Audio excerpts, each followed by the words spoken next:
Bonjour à tous et bienvenue pour ces news numéro 5 en compagnie du cyprès de mon jardin. Donc là je filme avec mon petit Canon et le 10-18. Donc la nouvelle qui est sur Photo Gear News, c'est que Zeiss va sortir un nouvel objectif pour E-mount, donc à autofocus. Pour ceux qui ne le savaient pas, Zeiss propose depuis quelques temps des optiques à autofocus. Les premiers ça a été les Tweet qui ont été d'abord me semble-t-il sur Fuji, à moins qu'ils étaient en même temps sur les Sony, et c'était des optiques APS-C.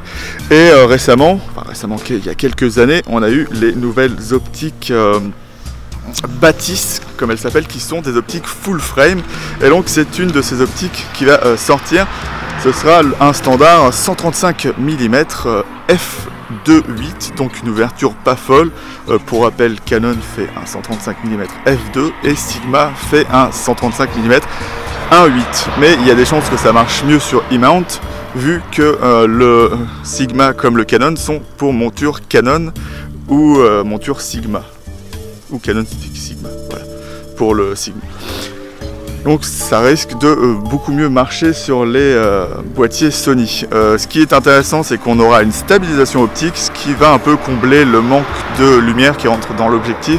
Mais beaucoup de gens vous diront que quand il n'y a pas beaucoup de lumière, c'est mieux d'avoir une grande ouverture que la stabilisation, mais ça peut aider quand même à corriger vos mouvements.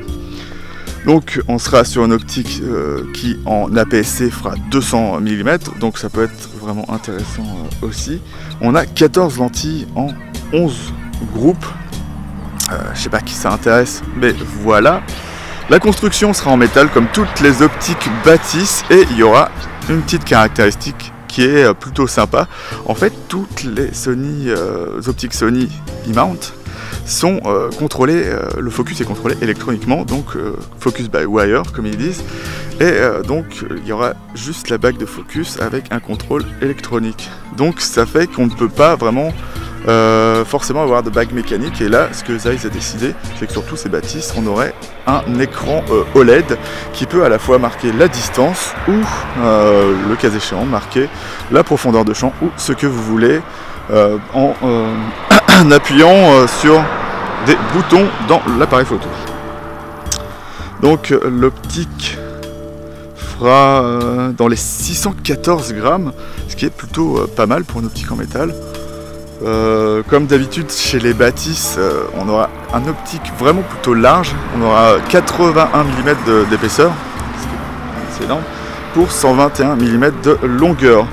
Le prix n'a pas encore été communiqué en France, mais de ce que je vois, c'est 1749 pounds en Angleterre.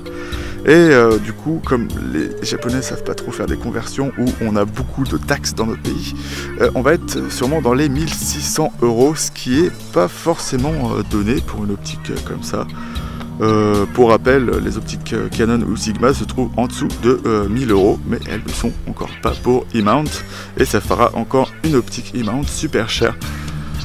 Un des problèmes que je vais avoir avec cette optique, c'est que ce n'est pas une optique, on va dire, native Sony, dans le sens où, enfin native, c'est pas une optique produite par Sony, et on constate que dans la plupart des cas, si vous faites de la vidéo, l'autofocus sera beaucoup plus efficace avec des optiques purement Sony. Même si c'est des Zeiss, si c'est pas des Zeiss Sony, elles auront plus de mal à focuser, et je pense que ce sera le cas avec ce Batis, ce qui entraîne en général une vitesse moindre, ou des fois carrément l'impossibilité de faire le focus comme il faut et avoir un mouvement d'avant en arrière qui va pas être très sympa.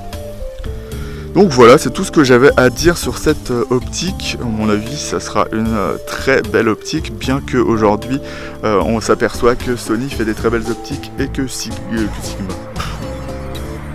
les optiques Zeiss sont pas forcément beaucoup mieux, mais elles seront optiquement en général très stables, et donc il n'y aura jamais rien vraiment à redire dessus. Et donc c'est là-dessus que je vais vous laisser. Donc je vous dis salut et à bientôt sur la chambre de Goupil.